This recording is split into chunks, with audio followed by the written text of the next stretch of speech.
A young man is looking at a bulletin board, happy to proclaim that he is free and immortal. The woman behind him sees him so happy that she asks if something good happened to him. At a different time, the same young man is pulling a cart full of heavy baggage while a young lady watches on. Later, once they reach a cabin, the young girl complains to the young man that they arrived late because he was so slow. Even in the cabin, the boy does all the unloading, while the girl relaxes on the couch and just complains. The young man wonders if Elma became so self-absorbed because of him. She introduces the young woman as Alma the Saintess while introducing himself as Izu, the substitute. He explains that people in this world receive the blessing of the goddess of an important skill that determines their destiny the moment they are born. He complains that his skill of receiving the damages placed on others is a completely useless skill. While he is still unloading the luggage, Alma goes to her bed. Izu continues to explain that his skill was sufficient to protect Alma as the same test. Ever since they were little kids, no matter how harsh the training or how many times Elma got into trouble, it was Izu who got hurt instead of her. No matter how much she gets hurt or injured, is Izu who suffers the consequences. There were times when Izu would defeat a monster and she would proclaim victory. But without caring at all that Izzy got hurt in the process, he is frustrated that, until the present, she still treats him badly. Elma tells him that she defeated a monster today without his help as her substitute. She boasts how she has no mark on her compared to him, who is injured all over without any consideration that he is wounded because he took all the damage for her. It makes Izzy think about why he is still trying to protect her. Elma orders him to get her water, and he pours it into her glass. All the while, Elma tells him that he likes her so much that he left the village with her. It makes Izzy regret that he ever went with her. He remembers when they were still kids. Elma cheerfully went home to her parents, and all the while, Izzy was behind her struggling to stand from all the injuries he received. She excitedly hugged her parents and told them that she had decided to set out on a journey. Izzy was shocked because he was not told about this. Elma told her parents that Izzy would come with her, much to his internal scream. The parents asked if Izzy's mother even consented to this. This leads Izzy to protest, telling her that he could not leave his mother now to take care of his siblings on their own. Elma told him that he could not leave her alone since she is the Saintess. The parents could not do anything as the girl threw a tantrum while telling Izu he should know his place. It left the young boy crying, knowing he couldn't escape this. Later on, Elma turned on the crocodile tears while pleading with Izu's mother that her son needs to come with her. The mother did not see right through her, frustrating Izu, who saw through her act. The mother reprimanded her for not doing her duty for the same test. He was about to say something only for Elma to cover his mouth. He was helpless while the girl kept telling the mother that she needed Izu. Izu's mother told him that he needed to do this because he had a duty to protect the saints the way his father protected the village for them. Izu absorbed her words, teaching him that he needed to be stronger to be capable of protecting people. Back in the present, Izzy reminds himself that he did not set out on the journey for the same test but to be stronger. Elma remembers the story of how they ended up on the journey together differently and told Elma that she remembered him crying and begging to come with her. Izzy tells her that the only reason he set out on the journey was to be stronger. Elma is glad to know that he understands that he is useless without her. She says it is only natural since she is the Saintess and he is only the substitute. She continues her abuse by telling him he needs to sleep outside the cabin since he can't sleep near her. She throws his bag of luggage at him, causing the objects inside to explode on his head. Izu calmly goes to his knees to pick up his stuff while telling her that they need to part ways because he has reached his limit putting up with her. She gets angry that he is daring to stand up to her considering his place as a substitute, but he stands up to her and tells her that he is not her substitute any longer. Elma keeps screaming at him that he will not get away with this, but Izu does not care and continues to walk away. As he opens the door, he tells her that he hopes she finds someone suitable for her. Izu closes the door behind him. Suddenly, the day seems so much brighter and more beautiful to him. She shouts loudly to the sky that he is finally free. His pendant suddenly lights up and shows him the message that his skill has changed to that of immortality. He feels happy at the thought of his immortality.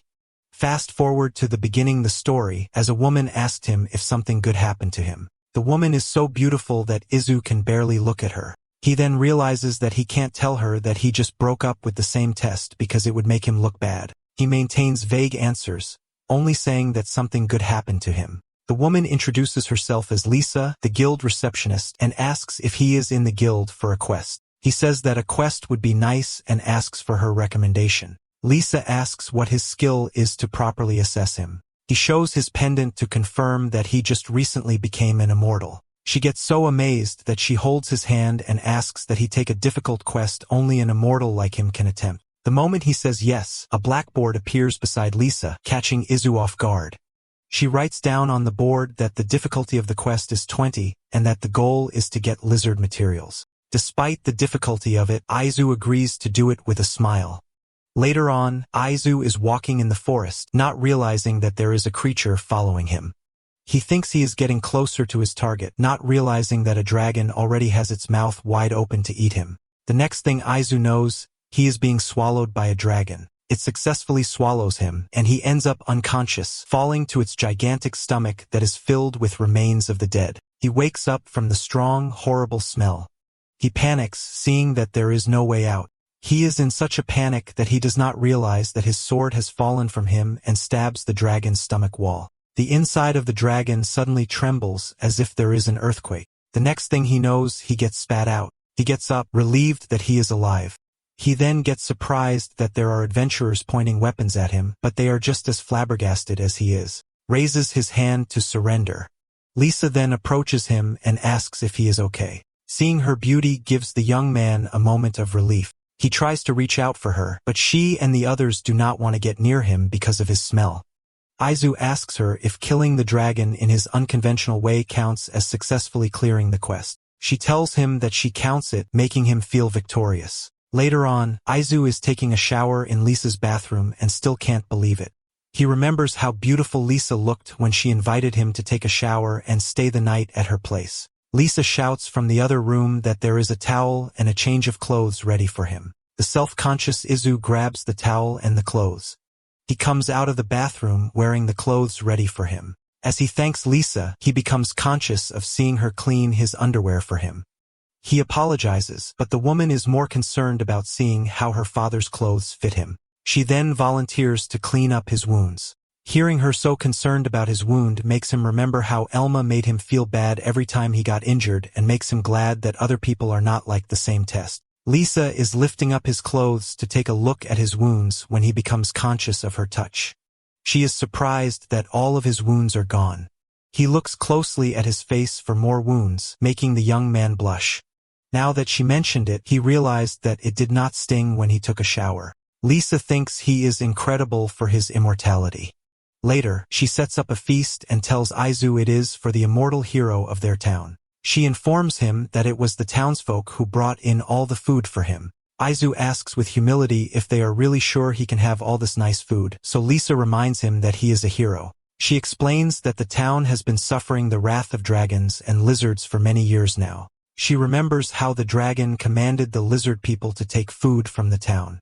She mourns all the lives lost because of them. She looks so sad that Izu asks if his father fell victim to these monsters. Liza corrects him by saying that her parents are just traveling right now. She, however, feels sad that people needed to leave the town due to a lack of food. She says that there is not a soul in town who is not thankful to him for eradicating their source of evil. She invites him to stay to reassure the people that everything in town is good again. She also adds that it would make her happy if he stayed. Instantly, Izu swears that he will stay for her. Liza is glad, knowing that with him in town, everyone will feel secure. She predicts that it will be hard for him since the people will go into a frenzy just seeing him walk by. The next day, the people in the streets keep offering food and admiration towards Izu, whom they now call the Dragon Slayer.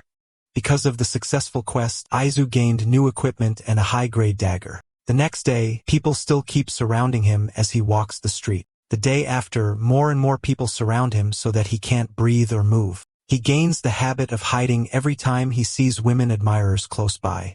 He also worries that if he stands up too much, it will only be a matter of time until Alma finds him. Aside from that, he feels guilty that people praise him just because he got lucky with the dragon. He remembers that he swore to become stronger. He stands outside the guild, hesitant to say goodbye to Lisa. He gets startled as Lisa opens the door to find him outside. Still, he sees that this is his chance to talk to her. He tells her that he is leaving the town. He becomes sad as Lisa casually says that he should take care as if it were nothing. She tells him that she does not wish to stop him, but asks why he is leaving. He shares with her his promise to his mother when he set off on a journey that he will become strong enough to protect people. Lisa thinks his goal is wonderful, and so she says she will be cheering for him. She pulls out a map of the volcano island of Margaret near their town, and tells him of the rumor that he will be bestowed tremendous powers there if he gains favor from the god there. She informs him that many have tried to gain this power, but none have succeeded. She shares her belief that he will be the one to finally gain this power. Later, Izu rides a ship towards the island of Marguerite, and the townspeople send him off as it leaves the port. In the distance, Izu can see the volcano island. He can also see the temple beside the volcano.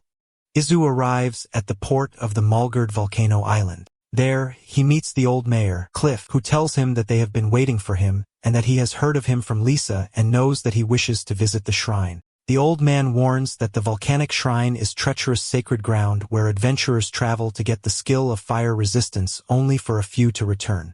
He asks if he has the courage to visit such a place, and Izu answers that he does. For his answer, the mayor gives him the map to the shrine. Finally, Izu has arrived at the cave entrance, and with its pointy stalagmites and hints of glowing magma inside, it is like he is about to enter the jaws of a giant dragon. Kaya, the shrine maiden, says that she has been waiting for him and volunteers to be his guide through the shrine. They walk a narrow bridge path over a pool of magma. Kaya shows that, at the end of the bridge, is the entrance to the shrine. As they walk, Izu steps on a weak stone, making him fall towards the magma. Kaya screams for him. The young man panics as he continues to fall. He believes that this is his end. He hits the lava only to be surprised that it does not feel hot and is more comforting. He hears a voice telling him that they have been waiting for him for a long time. They tell him that in honor of his bravery and swordsmanship, they shall bestow on him a fraction of their power. Somehow, Izu is familiar with how he is feeling and knows that he now has the ability to fly. He opens his eyes feeling powerful. A phoenix rises from the sea of magma. In front of Kaya flies the majestic bird. Izu has transformed into the great emissary of fire, who can instantly heal any injury including death and nullify any fire-based attacks. The phoenix turns back into Izu, and he tells Kaya that he is sorry for worrying her. He assures her that he is fine. Kaya gets flustered, asking him to put some clothes on. The moment it hits Izu that his clothes have burned off, he tries to cover up. Kaya's eyes are glued to his body despite making the pretense that she is covering up her eyes. Later, he meets up with Mercliffe, who is glad to hear that he has met the fire god. Kaya tells him of Hinoka, the fire deity who dwells in the volcano temple, which takes on the grand visage of a bird. She informs him of the 5 elemental gods who bestow humans with skills besides the goddess and how Hinoka, the fire god of Malgry, is one of them. Izu wants to confirm that he was indeed blessed by the fire god, but asks that they go outside so he will not burn the house. Once outside, Izu activates his ability, enveloping his entire body in flame. In a second, he becomes the phoenix in front of Cliff and Kaya. The two marvels are that he looks exactly like the fire god from the legends. Cliff asks to touch him, so the young man says he can. Both he and Kaya touch his wing gently and can't believe they are touching something so divine. They thank him for giving them the opportunity to do so. Izzy returns to his human form and realizes that the flame did not burn the towel he is wearing. Cliff says he is humbled to see Hinoka, but Izzy says he is simply the messenger. Hearing him say he is its messenger convinces Cliff and Kaya that they must give him something. Later, Cliff, Kaya, and Izu head to the entrance of the temple where they climb down the long staircase. At the end is a pond. The center of the pond is a levitating barrier of water holding a red suit inside. Cliff informs Izu that it is the phoenix robes, and it is the outfit said to be worn by the messenger of Hinoka. Izu marvels at its beauty. He asks if they want him to have it. Cliff tells him he can have it as long as he can break its seal. Izu figures out that they want him to prove his worth as Hinoka's messenger. He slowly approaches the barrier with trepidation. Slowly, he touches it with his finger. Pops like a bubble, freeing the robes. Cliff and Kaya are shocked to see that it was that easy. Later, Izu wears the red getup for the first time. Cliff and Kaya are glad to see that it fits him well. Later, the two fathers make toast in celebration of Izu, for they think he is Hinoka instead of their messenger. Aizu tries to correct them by saying that he is only the messenger, but Kaya tells him he should excuse them for thinking that he is the fire god in the flesh because to them, including her, he is like a deity. That night, Kaya knocks on Aizu's bedroom door. Aizu opens the door and asks her what brings her to him. The girl tells him with a smile and a bow that she came to serve him for the night and bear his children. Hearing this shocks the young man. Kaya has entered Aizu's room and is now offering herself to him.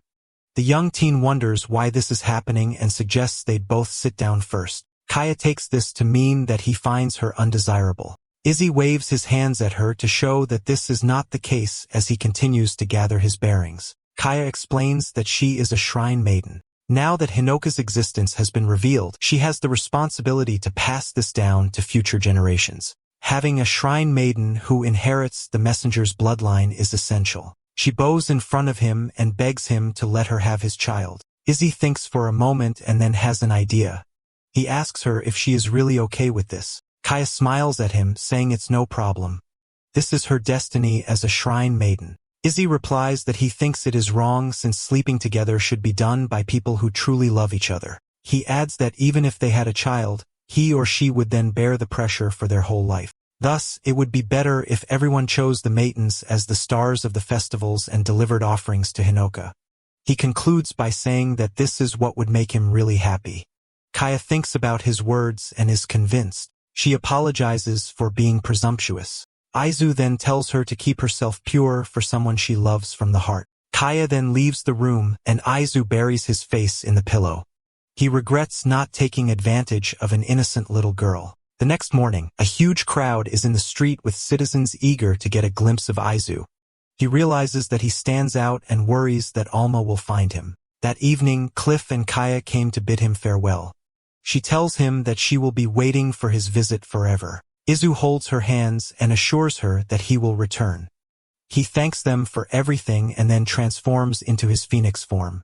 His destination is the martial arts city of Lianinga. He heard there is an arena there where adventurers compete with each other to test their skills. Many warriors from around the world gather here. In addition, he will be able to shop for some desirable weapons. This plan is dashed, though, as when he arrives, every shop is closed. Kazu can't believe it and sits down on a park bench looking disappointed. He spots two muscular guys heading to a store and is shocked to see them enter. He moves to the door for a peek inside. He sees that they are actually robbing the shop while Ria, the owner, and her daughter, Theo, cower behind the desk. The older-looking thief even threatens to do vile things to Ria at night. Izu enters the shop and stops them from doing any more harm. The thieves are irate and scream at him for interfering. They opt not to fight though and leave after threatening to crush the shop. Ria smiles and thanks Izu for saving them. He asks what is going on. She replies that those guys wanted to crush her shop and kept threatening them to participate in the Martial God Festival. Izu has no idea what that is, which comes as a surprise to Ria. She explains that it is a competition held every 2 years among weapon shops to see who is the best craftsman. Izzy wonders why she doesn't join, and she says her husband was the best blacksmith in town. They won the festival many times. This made some people resentful. A week after the last Martial God Festival, her husband was murdered. Izzy was stunned to hear this. The authorities said it was a sudden death, but she believes he was killed by the same people who are now harassing her shop. Now they want her to participate, believing that she will lose and they can then embarrass her shop even more. Ria, though, is determined not to join as she thinks her skills are not equal to those of her husband. If she loses, then her shop will no longer be seen as number 1, tarnishing her husband's legacy. Izzy replies saying those guys will crush the shot whether she participates or not. He then says he will win using her weapons. Ri is speechless as Izzy vows to win the Martial God Festival. He thus asks her to forge the best weapon that she can. Ri thinks about it for a while and then gets a little upset, calling the idea foolish. The weapons she makes are limited, so it will be difficult to win using those. Izu says it doesn't matter and he will still win with what she gives him. Ria ponders his words for a second and then bursts into laughter. She agrees to what he said and says she will count on him. She also informs him that he will only have 3 days to practice after the weapon is finished. Izzy was not expecting to hear that and let out a yell. Ria says the festival is in 10 days and it will take a week to make a weapon. If he can't master the weapon in that time, then there is no way he can win. Izzy realizes he may have bitten off more than he can chew. Sometime later, he is outside practicing swings with a borrowed axe. He is not super worried as he still has the Phoenix skill and virtually infinite stamina. He can also unleash fire attribute techniques, so he could probably manage to win with any random weapon. He continues to swing the axe around, polishing his skills. However, he thinks it will not be enough to win that way since Rhea made a deal with him. He lowers the axe and chops a piece of wood in half. He then sits, takes a break, and wonders what weapon would best suit him. If it is a sword, he starts imagining what Elma's reaction would be. He asks himself why he is still thinking of her as he watches the sunset on the horizon. Suddenly, a stranger appears and asks if he is being troubled by the same test. Izu is surprised as we see that it is a mysterious person in black robes. Elma is loading Saxon to a cart while still thinking about Izu. She is mad that he dared say such things to her. She stomps the ground in anger and swears to make him grovel. She then kicks the cart, wondering why Izu hasn't returned yet when he is supposed to be doing her bidding. A crack appears on the cart and it soon collapses in a heap. Elma falls to her knees, feeling helpless, then screams in agony at what her life has become. A kind-looking round middle-aged man then asks if something is wrong. Elma gets up looking all proud and haughty. She then smiles widely and says she is fine. Deep down though, she is praying that he will notice what happened to her cart, see that she is in trouble, and offered to help. The man named Vako then checks the cart and says she can't load luggage like this. Elma is now acting all saintly and says she has no choice as she must continue her journey for the world. 10 minutes later, Vako returns with his own cart and offers it to her. She is pleased as everyone has no choice but to help a Saintess. Still acting all girly, she says she is not sure if a frail Saintess like her can pull such a heavy cart. Vako smiles and gladly says that he will take care of the heavy luggage and serve as her travel companion. Elma smiles and a bit later, all the luggage has been loaded onto the cart. She hands him some money signifying that she has officially hired him and then sits on the cart. She happily asks that they depart while Volko takes the reins and pulls the cart. It's a beautiful sunny day, but to her surprise, Vako soon stops to rest. She wonders if he is worth the money he gave her. She then overhears some girls talking about the dragon slayer who appeared in Hargay. He defeated a dragon all by himself and is supposedly really good looking. They decide to go there hoping to see him. After hearing this, Elma declares that they should head to Hargate too. In her mind, she will get a hero more handsome and reliable than Izu. She points in the direction the girls went and orders Vako to go that way. However, it takes until evening to arrive as her assistant keeps taking breaks. Elma is feeling frustrated but still activates her Saint Aura to raise his morale in case monsters appear. She walks along the main street of town like a beauty contestant and assumes the Dragon Slayer will notice her. Two kids then run in front of her, blocking her way. Elma gets enraged and screams at them to get out of her way. They scamper away in fear. Elma then recognizes the guild and walks towards the door. She is standing in front of it when Lisa suddenly opens the door with force, smashing Elma's face. Vako, meanwhile, is happily playing with the dog. Lisa takes out a towel and apologizes to Elma, who now has a lump on her forehead. She is able to control her temper and smile at the receptionist. Lisa now recognizes the saint and apologizes even more for what she did. Elma says it's okay, but in her mind, she wants to blow her away. Lisa then shares that she did the same thing to the Dragon Slayer. Elma is surprised to hear this and asks where the hero is right now. Lisa replies that the Slayer departed for Marguerite. Elma then rushes out of the guild, slamming the door behind her. She quickly returns though to ask for directions while also hearing a sound. Lisa tells her that Marguerite is a volcanic island south of Hargay. Elmer asks again if the Dragon Slayer is there, and Lisa confirms this. She adds that he departed 5 days ago. Elmer then excitedly asks when the next ship for the island is leaving, and Lisa replies in 10 minutes. Elmer rushes out of the guild and bumps right into Vako outside. She orders him to get her to port quickly. He is moving too slowly for her though, so she places him in the cart and she is the one who pulls it as fast as she can. As she rushes to port, she realizes she did not mention Izu's name. Elma makes it in time and they get on the boat. They arrive at the island and she immediately starts asking the locals about the Dragon Slayer. Every single person she asks though has no idea who she is talking about. She falls to her knees wondering why nobody knows who Ju is. She then overhears some folk talking about how Hinoka will protect them from the rain. She asks if they're referring to the Dragon Slayer. They reply that Hinoka could probably beat the Dragon Slayer. They point to the shrine, saying he resides there and protects the island. This raises Alma's spirits, who now decides to head there. One citizen even says she may receive his power. She shouts at Vako, who is starting to get stressed out by his new boss. She tells him their new destination, and they head out with Elma, excited to get new powers. Back at Lianinga, Aizu is still busy preparing for the martial god festival. However, he now finds himself face to face with a mysterious footed stranger.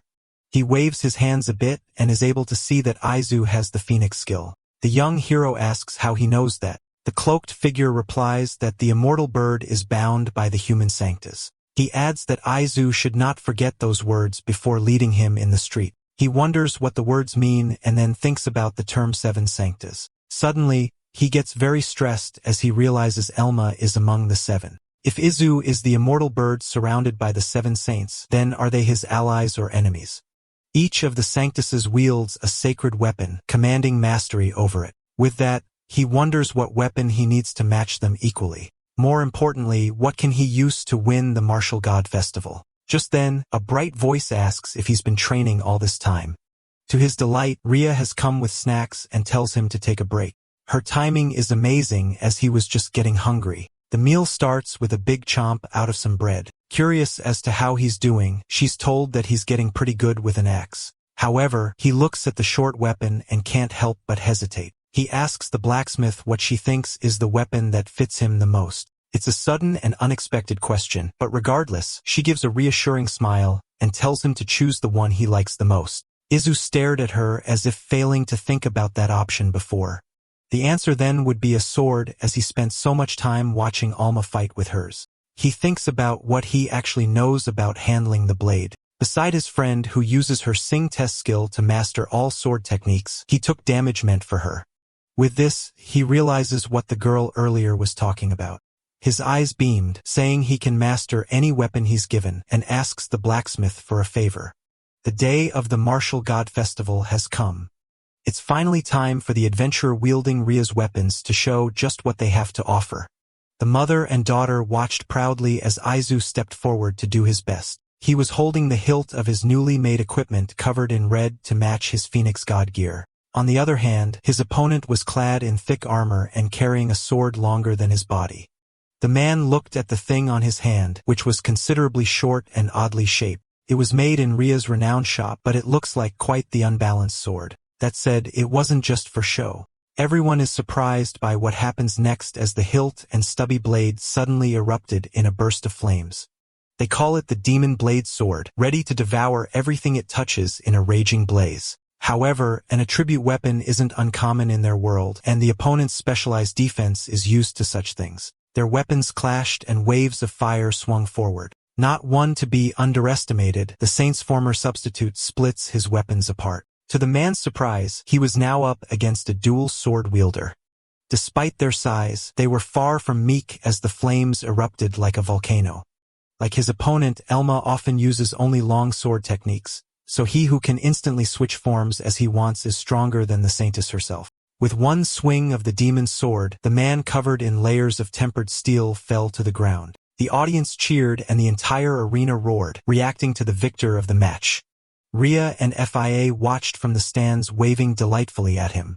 While it was a splendid display, she's just glad that he's safe. He insists that it's all thanks to the sword, which she forged so skillfully. On the other hand, she has to acknowledge how skilled he is to master the demon blade so fast. Just days ago, he asked for the impossible, a fire attribute weapon that can take many forms. The boy was certain he could handle it as he had the pseudo-sword Saint ability equivalent to Elma's. Through his conversation with her, new possibilities were opened up for him. The new skill lets him master the same techniques as the same tests he's been substituting for. What's more, her power isn't limited to long sword techniques and was quite versatile. With this, he bows his head low and asks that she grant his absurd request. The two acknowledge each other's skill, and he promises to win the tournament altogether. Ria believes he'll see it through, but the road might not be as smooth as he expects. Below them, a large man swung his flail against a female warrior. She was much smaller and used a spear, but one move from her shatters his equipment and sends him tumbling across the ground. The audience watched on in amazement. Standing proud and tall was Arcadia, the same test with the skill Divine Spear. The weapon in her hand was made by the Gonfried Company, the same one that attacked Ria's shot. If the two warriors meet, she definitely won't show him any mercy. Surprisingly, the young man doesn't mind at all, having complete faith in the demon blade she made for him and its ability to help him take the championship. Although her brazenness stuns her at first, she manages to laugh, encouraged by his happy-go-lucky and confident attitude. With this, she tells him to do his best and aim for victory in the next matches. In the second round, Izzy was up against a water attribute user who fell to his seething flames. It didn't take much time for the third opponent to lose, and Arcadia was notably doing as well as he was. In the semifinals, she struggles against a man armed with gauntlets, leaving the outcome unpredictable. Her clothes were tattered and her muscles were bruised from the beating. Still watching, the young man finally noticed how beautiful she was. There was more to her than her face, and she proves this by striking her enemy deep in the gut. Seeing her stand as the victor, Izu wondered if all the saints were beautiful. The two locked eyes, and to his surprise, Arcadia glared right at him, not sparing any anger in her seething stare. In the end, it seems he's destined to be targeted by saints. They were going to have a match tomorrow, and was going to decide the final victor. There must be quite a few people who envy him for making it so far, and he's sure of this as poison needles have been attacking him for a while now. Presented with another scrumptious meal, Izu is asked about his plan as the Gonfried men were planning to completely take them out. He argues that he's their main target since they want to eliminate him for challenging Arcadia's weapon. It won't matter to someone immortal, but he thinks they don't intend to kill him. Their conversation is interrupted as he senses something approaching from nearby. Without batting an eye, he catches a poison needle inches from his eyes. Fia runs to her mother, completely afraid, and Izu has to watch the two civilians hug each other in fear. The young man realizes something important. If things continue this way, Ria and her daughter might be taken hostage, so he has to do something. As he was about to leave, a hand pulled him back. The little girl called to him saying he has to come back, unlike her father who passed on. With a bright smile, he pats her head, promising to return and protect them both. They cheer him on, and he leaves to settle things with his own hands. Setting off, he jumps from building to building, traveling lightly in the night. After a while of looking around, he sees a couple of hooded figures in an alley. Without wasting a second, he jumps in with his hand pulled back. One punch knocks the first man down, but there was another to worry about. Izu turns sharply and raises his hand along with a hot wall of flames. While the enemy was preoccupied with that, he ran up a wall and clung to a sill. The windows opened to reveal another hooded man, who then took his dagger out to get rid of the intruder. One hit sends him back and allows the Phoenix messenger to enter the building. Screams rang out, but he couldn't see where they were coming from. Surprisingly, several of the men inside were already knocked out, but the terrified shrieks wouldn't stop ringing. He looked around urgently, forced to listen as the voice begged for mercy. Realizing it wasn't there, he jumped back out into the night. Among the roofs, he's surprised to see a familiar face. She says he came faster than she expected. Arcadia was there holding a hooded man up by the neck. Like earlier, they lock eyes. Asked what she was doing, the Saintess menacingly tossed the man over the roof. Approaching, she says there's no need to be so on guard as she has no intention of fighting. He questions her intentions, confused as he thought the men were his companions. She scoffs at the thought, finding it ridiculous since she'd never ally with scum like them. The woman is registered for the match under the Gonfry Company, but anyone would have been fine for her. All she needed was someone to make a weapon strong enough to handle her power. Next, he wonders what her purpose is and why she helped them. The questions make her smile, fully prepared with an answer. Obviously, she's doing all that to be able to fight him at full power, standing together in the night. He still doesn't understand what good that does her. However, she doesn't need him to believe and can just move according to her own will. From this encounter, he realizes that she won't tolerate anything that interferes with her, but this only makes her like him as she appreciates understanding me. He worries about the company going after her next after she eliminated their men. Izu's concern for her piques Arcadia's interest, and she takes a close look at his face, excitedly thinking about the full-blown match they're going to have soon.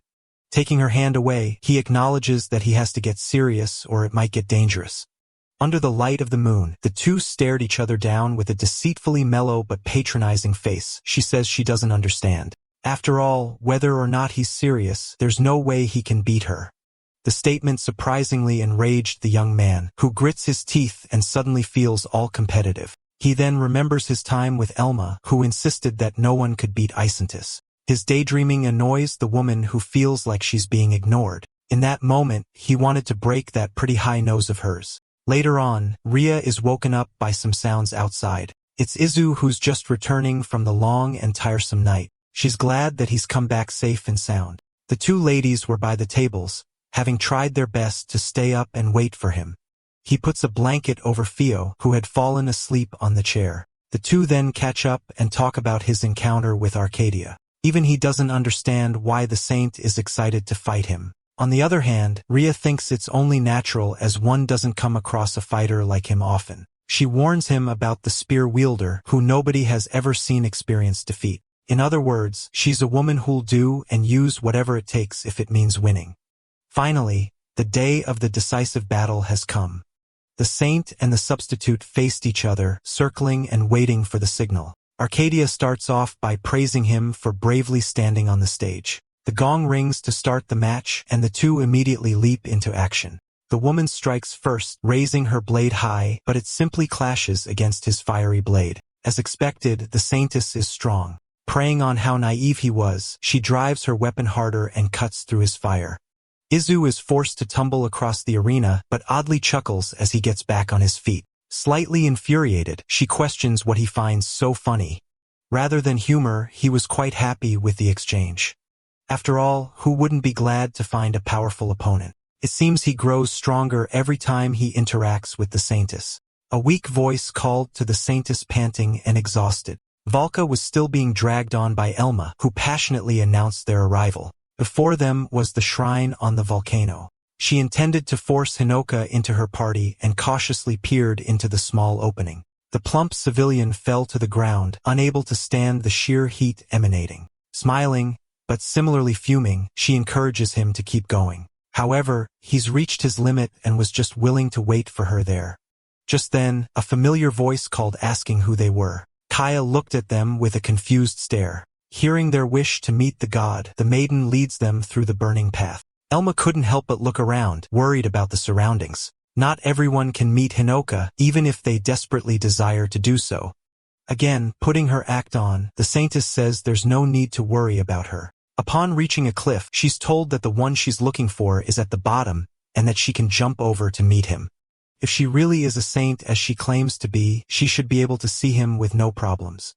Elma couldn't believe the absurdity she was being told to do. She normally wouldn't be able to confirm this, but Kaya fortunately had a personal encounter. Still in disbelief, the girl looked over the cliff and onto the pool of boiling magma. The bubble pops and some gets on her nose, soon eliciting an ear-piercing scream of pain, which was loud enough to reach Vako outside. Running around, the Saintess is told to calm down as they were in a sacred place. Although she was in pain, the instruction reminded her of the image she has to maintain. The goal was to meet Hinoka, so she has to do something about the situation. Excusing her loudness, the girl composed herself and walked forward, soon reaching the edge.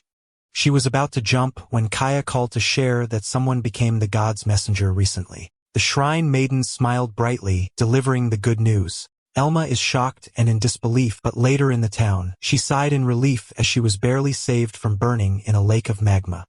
She asks about the so-called messenger and is told that he's a brave and wonderful man. Not caring about that, she pushes and asks for the mystery person's characteristics. Not noticing the anger in the girl's smile, Kaya goes on about how he transforms into a majestic bird of fire. Finally, she asks where that person is and is told that he headed to the martial arts city to further improve their skills. On the next boat to her destination, Elma gave up on the dragon slayer but was now aiming for the messenger, not knowing it's the same person.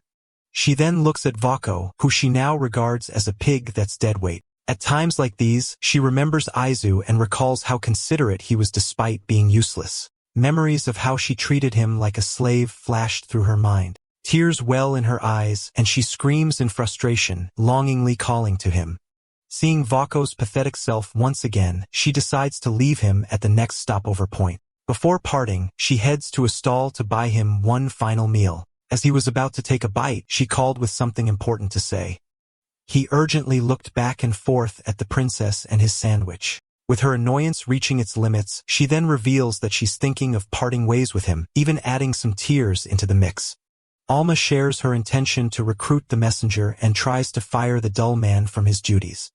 However, he doesn't quite get what she means, instead beaming with respect for her. Moved by her noble heart and compassion, he suddenly took her arms in his and announced that he's going to accompany her to the ends of the world. She learns his name for the first time and soon enough was clinging to the mast as a terrible storm shakes their ship. Vako clung to the deck, barely keeping himself together despite refusing to be fired. Turning pathetically, he asks her to do something and stop the storm as the Saintess. The other passengers started doing the same, while one even suggested sacrificing her to the god. Lightning crackled and people fell silent. Unlike what they believe, a Saintess isn't capable of doing everything. For now, she decides to head back to her room and wait for the storm to pass. Calling to Vako, she puts on a kind act and suggests that he do the same. After a while of walking, she reached her room at the end of the corridor and quickly plopped down on the bed in exhaustion. The sea was rough, but she was finally alone and was allowed to relax. Just then, a loud creak echoed throughout the room.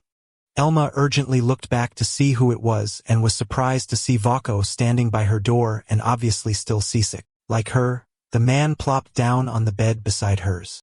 Her prim saint facade was collapsing, and she indignantly questioned why he was there. Since the ship was fully booked that day, the two of them had to share a room, and he didn't even ask for her permission. This completely wrecks her patience, and she started grumbling at him in anger. It's the first time she's felt so terrible, feeling like nobody has been respecting her recently. Meanwhile, Izzy was standing against Arcadia, who was sure he couldn't beat someone like her. He cursed all the saints. The two on the ship later move on, and Elma asks Valka what he can do. Unable to give a proper answer, he starts mumbling like an idiot and suddenly falls asleep from sheer exhaustion. It's so bad that he falls at the sofa, but doesn't bat an eye as he starts passing out on the floor. Again, she comparison to Aizu, who is a much better slave than this person. During their time together, he was a useful substitute and was eager enough to learn as much as possible from her. She has no idea.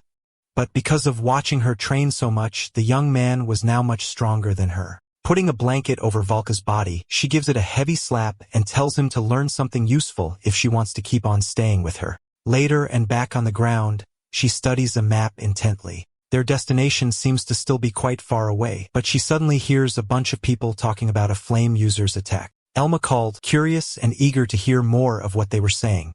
Later on, she's sitting on the bench and thinks about the description of the dual blade fire user. There was no doubt that Inoka's description was still lingering in the town of Linanina. During the Martial God Festival, the arena erupted in cheers as Aizu and Arcadia faced off in the tournament finals. Thanks to the Saintess, the substitute had found another way to grow even stronger. She couldn't believe her eyes, seeing that he actually was improving during the fight. His weapon had adapted and transformed into a spear, a new skill obtained after her attack. With the pseudo-divine spear, he charged at her with a loud orcry. Sparks and embers fly as their blades clash intensely. The spear saint couldn't believe that she was actually falling behind in her specialization. Seeing her do her best, Izzy tries to make the situation a bit more understandable. The heat emanating from his blade grew hotter, and she grimaced and backed away from the radiation, which basically scalded her skin. Just like that, the arrogant warrior fell to the ground. With equal skill, it's natural that he'd win with superior physique and attributes. Refusing to accept defeat, she gets back up and retaliates, but a quick move and swipe from him causes her to ridiculously fall back to the ground. It was a pathetic display as her face was on the floor. As a saint, there was no way for her to lose. At least, that was what he thought. It's true that he doesn't have the same status. But having gone through one's oppression, he's gained enough skills to defeat them. Gritting her teeth in frustration, she gets back on her feet and agrees to give him the martial god title. However, she refused and had no intention of acknowledging that he defeated a sing test. Arcadia brimmed with power, and he worried about what she was going to do next. Moving forward, she was about to experience her full strength, unbound by the rules of the match. With this, the divine spear gradually turned into the holy spear. He tries to stop her, knowing an attack from it might end up hitting the audience as well. Pulling the weapon back, she tells Izu to stop her attack, which can pierce even the stars. The empowered spear shot forward. He gritted his teeth and raised his weapon to defend and was sent flying back when the two blades made contact. Arcadia smiled, believing it would end with victory. Losing his patience, the young man calls her a stupid saint and calls on the power of Hinoka. The entire audience is shocked as the Phoenix God's power burst forth, devouring her in a raging and intense blaze. She burns for a few moments, and he eventually goes back to his human form. On the ground, his opponent blinked in confusion, still grasping what just happened. Seeing him walk to her, she gets on her knees and wonders why he kept her alive. Like the gentleman he is, Izu helps her out, saying he wouldn't do anything so dangerous. After all, his goal was just to win the tournament and nothing more. From the stands, Ria was in shock, realizing that her team just won. The crowd cheered, and the arena went wild. It was a complete victory, and the blacksmith's honor has been restored.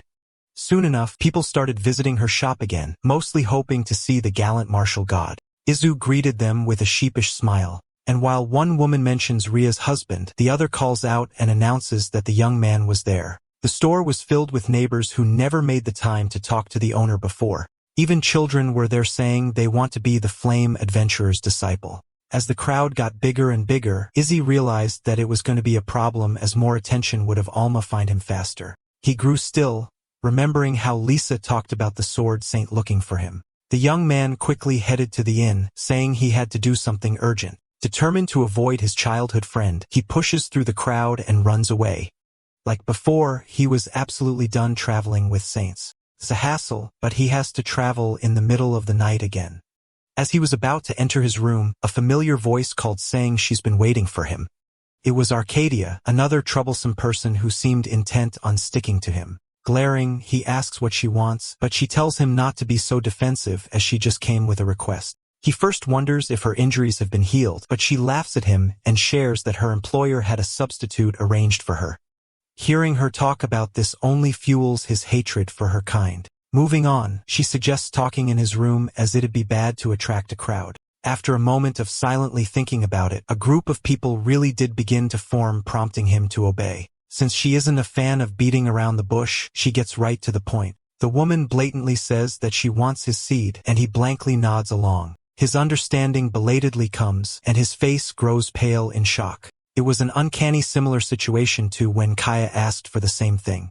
Before leaving, Izu decides to say goodbye to the two friends he made first. The sun had barely risen. When Ria and Fio woke up to answer his knocks, he apologizes for waking them up so early and asked if it really was okay for him to take the demon sword. There was no question about it since he's the only person who can wield it. The two ladies give him a reassuring smile, and he barely holds his tears back, promising to treasure it for the rest of his life. Concluding the tearful portion, they finally part ways, and he's told to come back again one day. His footsteps trod forward, but for some reason, there was another pair of feet walking nearby. He turns to Arcadia and questions why she was so boldly following him. The question elicits a blank and confused stare. She says it's only natural for his wife to accompany him. So if he reminds her that he rejected her proposal, not willing to back down, the young lady says joining him would prove that she's a suitable partner. With a proud pose, she says she even hid herself from his side until they left the city. After all, it would cause a huge fuss if people found out that they were traveling together. A chill runs down his spine, knowing it's the exact route to being found by Elma. With no choice, Izu allows her to stay by his side, but asks if she knows what she's talking about. He's the first to ever defeat her, so she thinks it's only natural to become his bride. After he took her body before marriage, he has to take responsibility as well, just like her father and mother. Her family lineage bothers him, but she just continues and claims that he already saw her bare since he mimicked everything about her. In a panic, he clarifies only talking about her Saintess techniques and nothing more about her. The lady argues that mimicry analyzes everything including her physique, which he's seen in detail. With this, she repeats that he has to take responsibility after everything he did. Her thought process and logic bewilders him, forcing him to sweat profusely. Gently taking a flower from the ground, Arcadia says she's surprisingly domestic. Cooking isn't her strong point, but she can grill meat and is accustomed to doing laundry. Realizing that there was no getting through to her, Izu suggests starting off as friends for now. She says that Izu's very manly of him, but he argues that this is understanding as they're traveling together. The young adventurer had been worn down by her advances, and she clings to him, labeling it as a provisional wife type of relationship. As he rejects this, she pouts and says she won't compromise any further. He does his very best not to fall for her cute tricks, but fails terribly and tells her to just stop introducing herself as his wife to people. With that decided, she pulls on his arm, brightly saying that it was time to move on. He's confused, not knowing where he's headed, but she says she thought he was headed to Algren, the fortress city beyond the mountain. From what she hears, it's riddled with monsters, which have caused a few hunters to be eliminated, so no matter how many quests the guild posts, everyone was too scared to take them on. Since she seems to be well informed, he wonders why she hasn't taken the challenge, but she's only interested in fighting humans. As for monsters, they were nothing but a source of food and sustenance. Suddenly, bright red wings sprouted out as he summoned the power of Hinoka and flew across the sky as a phoenix. They decide to stop at a nearby town for now. As soon as he returned to his human form, she delightedly jumped around, wondering how they were going to spend their first night as newlyweds. Just then, a poison dart flew.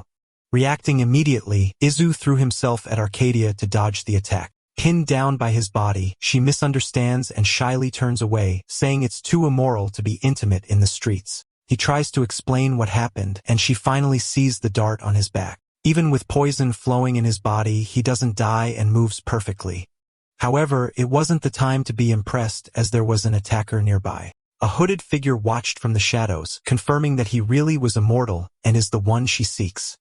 The next day, dissatisfied complaints rained down as Izu locked himself in a separate room through the night. Arcadia pouts and whines, asking if he knows what it means to be wed, but that's exactly his problem. She banged on the door all night, wanting to force herself in. Despite this, it was time to head out, so he turns into a bird again and they travel to Algren. They unceremoniously descend and are greeted by an imposingly tall wall, open only by a thick gate. Their earlier descent was actually forced as a specialized air barrier knocked the phoenix out. Just then, a voice asked who they were. Arcadia introduces herself and announces that she's come to save the city. With this, the Saintess and her companion are let in. Nodding along, they enter the wall fortress. Inside, they're welcomed by a stone-faced woman. Frail serves as the castle lord of Algren after her husband, the former king, died. Arcadia says she's come to exterminate the monsters following her husband's request. Just then, she notices a woman standing near the lord. Dressed like a nun, she exuded a familiar and strong energy. From just that one look, she already knows that the woman is a Saintess like her. Mel confirms it, introducing herself as the staff saint, but would rather not be lumped with immoral people like her. Not minding Arcadia taking offense, she says she's infatuated with a man despite being chosen by God. Another strong-willed Saintess has appeared and is brazen enough to call her pure tainted. Elma whines as she carries her huge rucksack, finding her destination too far away. After Volko sat and dined on the cart seat, it ended up breaking. With a huge hole at the back, they were forced to walk together. Neither of them is sure if they're headed in the right direction, as she hasn't opened the map in a while. Infuriated, she argues that he should do it without being told, but he cuts her off, announcing that there must be a town nearby as he smells something delicious. His nose proves to be right, and the two soon arrive at a small village. Surprisingly, the area was abundant with fowl, so they decided to grab a bite after the long journey. Inside a restaurant, people were excitedly discussing Ria's weapon, which controlled flames. Alma immediately perked up upon hearing this, feeling like she was getting closer. Without hesitation, she chimes in and asks if a flame adventurer won the martial god festival. Too drunk to answer properly, the men advise her to head to the blacksmith and give herself a sword. After all, she made something strong enough to defeat the spear Saintess. She takes a seat for now, but was certain that the winner must be Hinoka's messenger. Nearly tasting success, she jumps off her chair and ran out as fast as possible, leaving Foko with a table of food and no money to pay for the bill.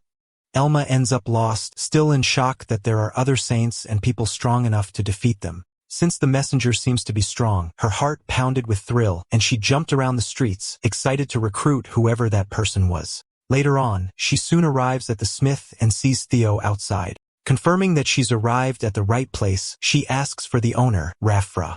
However, this is the name of her father, whom she says is no longer there. Elma lightly asks if he left and is surprised to hear that he's actually passed away. She can't believe it, thinking he just recently won the martial god competition. Ria finally came out, explaining that her husband owned the shop, but she made the weapon. Again, misunderstanding. The saint thinks she's the messenger and blatantly asks to confirm her suspicions. The woman just stared at her blankly, not understanding what she was saying. According to everyone, she defeated a Saintess with a weapon that controls flames. This makes the blacksmith laugh, finally understanding where it went wrong. With this, they explained that it was actually Izu. The mention of the name hits Elma hard, recognizing it immediately. They explained how he entered the competition and beat Arcadia one-sidedly. The girl was in absolute disbelief, struggling to comprehend how her weak substitute could do that. Just then, Vako appeared, wheezing as he had been looking for her everywhere. He came running after he heard her screaming out loud. As he entered the shop, a woman came right behind, questioning where he was going. The man apparently left without paying the bill, and was now hiding behind his employer, who hadn't paid him in a while. Enraged, the woman told the girl to pay up unless he wants her assistant to work for their restaurant. To his shock, Alma tells her to take him away. So the poor man is dragged right out of the shop, unable to do anything after being abandoned. Ria wonders if that's okay, especially since she's also a Saintess. Hearing this, she gets her senses back, deluding herself that her Izu must be different, as he can never defeat a saint. She then apologizes to the forger, finally introducing herself and asking to know more about the martial god. They immediately fawn over him, sharing how he can change weapons with his flames and even transform into a phoenix. This makes Elma sit in confidence, completely certain that they're talking about a different Izu from hers who has no redeeming qualities. Just then, the two ladies return, saying they brought a photo of their handsome friend. Expecting a lot, the Saintess takes the photo and has a look. The unbelievable reality hits her again as she sees her substitute carrying the trophy of the martial god. She takes another look, then a closer one, solidifying the undeniable truth. Seeing her reaction, Ria asks if they're acquaintances, recalling how he used to travel with the saint. They add on, saying it can't be since the person he was with was quite awful and selfish. The two laugh, recounting how he called her harsh and enslaving. While each word struck Elma's heart, the two continued, going on about how there must be terrible saints too. Yet there, he was traveling with yet another problematic woman. Urgently questioned, the smith shares that he's now with the divine spear, whom he defeated in the tournament. Based on rumors, the two joined up on a journey and were seen walking away arm in arm. His worries become true, and the so-called rumors spread. Elma can't believe that he's journeying with another Saintess besides her. Hearing this, she confirms that she really was his awful companion from before. Still in the daze, she leaves the establishment wanting to resume her search. She's told to come back if she has any more questions, and based on her reaction, the mother and daughter wonder if the girl had feelings for the young man. The word impossible repeatedly rang in her head, to be traveling all lovey-dovey with another woman despite being the pathetic man he is. Coincidentally, Elma's path led her to Vako, who cried out saying she came by to pick him up. However, she's too enraged and refuses to ever forgive Izu. Finally snapping out of it, she notices her aide and asks why he's there. Reunited, they pay the bill and head to their inn. For some reason, they end up in the same room once more. The man notices her disgruntled expression and wonders if something was wrong. Suddenly, she pulls on his hand and lays him on the bed, eliciting shy shrieks as he asks her to stop. The girl pokes his large stomach and comments on his health. Doing this to relieve stress, she thinks about Izu again and how she's gonna steal him back. Alright, that's the end of the story. Thanks for watching. See you in the next one.